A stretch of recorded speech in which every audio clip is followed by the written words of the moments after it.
Dakta Radio, bijak dan cerdas. Rekan Dakta, penularan COVID-19 masih terus melonjak di Jakarta dalam beberapa hari terakhir. Dan pemerintah Provinsi DKI Jakarta mengumumkan kasus harian telah mencapai 2.000 kasus COVID-19 per hari. Pada tanggal 25 Desember kemarin, pemerintah DKI mengumumkan penambahan kasus COVID-19 menembus angka 2.096 kasus. Angka tersebut merupakan catatan penambahan kasus harian tertinggi sepanjang pandemi COVID-19 melanda wilayah DKI Jakarta. Kenapa penambahan jumlah kasus COVID-19 masih terkesan disepelekan oleh masyarakat? Dan apa yang salah dengan kebijakan yang telah dilakukan selama ini? Untuk membahasnya, kami telah tersambung bersama dengan peneliti Institute for Demographic and Poverty Studies, Fajri Azari. Dakta Radio, bijak dan cerdas. Assalamualaikum, selamat pagi Mas Fajri Azari.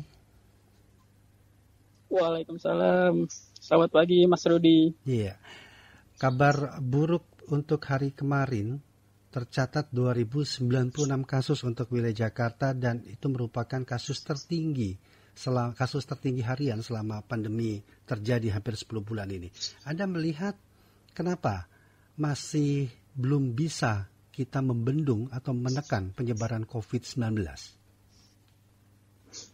Oke, jadi begini, memang betul yang tadi disebutkan oleh Mas Rudi terkait dengan data terbaru per 25 Desember kemarin, Jakarta itu tembus di angka di atas 2.000 kasus ya, kasus harian yang disebut ya. Yeah. Nah, kasus tersebut sebetulnya itu lebih parah daripada kasus pada saat Jakarta melakukan emergency break policy atau PSBB jilid 2 ya, yang pada saat tanggal 9 September lalu, di mana waktu itu PSBB jilid 2 diberlakukan, itu kasusnya berada pada angka sekitar 1.800 kasus harian. Yeah. Nah, sekarang udah sampai lebih dari 2.000 kasus. Artinya sebetulnya sekarang kondisi di Jakarta itu lebih parah daripada sebelum PSBB jilid 2 yang kemarin.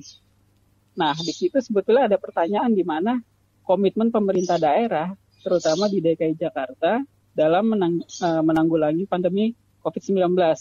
Artinya, kondisi saat ini itu lebih buruk daripada kondisi sebelum PSBB jilid 2. Di situ tentu pemerintah DKI Jakarta pasti sedang menimbang ya.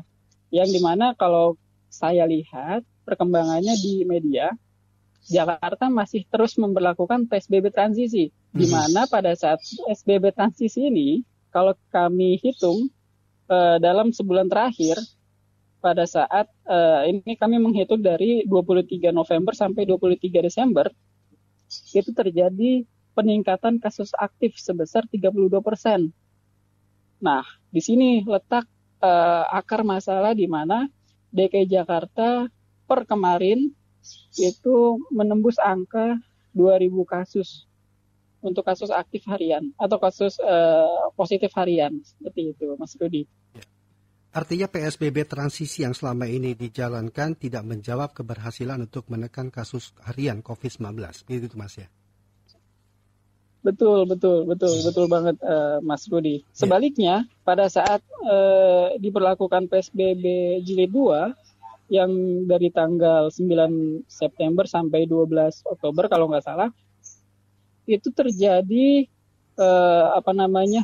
pelandaian kasus atau pengurangan peningkatan kasus, di mana terjadi 23% ada penurunan kasus yang biasanya naik terus, ini ada pelandaian pada saat PSBB jilid 2. Nah, semenjak diberlakukan lagi yang PSBB transisi, itu terjadi peningkatan lagi.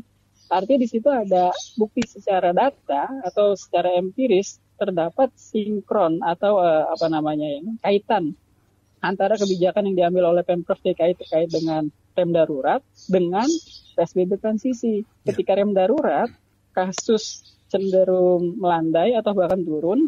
Nah, sementara ketika diberlakukan lagi PSBB transisi, itu langsung naik lagi. Nah, disitulah jadi ada letak kausal ya, hubungan sebab akibat dari kebijakan yang diambil oleh Pemprov DKI. Ya, poin penting apa yang harus segera dievaluasi oleh pemerintah daerah, khususnya DKI Jakarta terkait lonjakan kasus ini? dalam hal ini kami merekomendasikan bahwa pemerintah daerah tidak perlu ragu ketika ingin mengambil rem darurat kembali seperti itu. Memang PSBB di mana-mana sekarang udah menjadi bisa dikatakan masyarakat itu udah nggak terlalu aware gitu ya terhadap status di daerahnya masing-masing, apakah sedang melakukan PSBB atau tidak, karena faktanya di lapangan PSBB atau tidak ada PSBB itu tidak ada bedanya. Seperti itu. Nah, mungkin memang belakangan ini tim dari Satgas COVID-19 telah merekomendasikan beberapa usulan atau saran terhadap para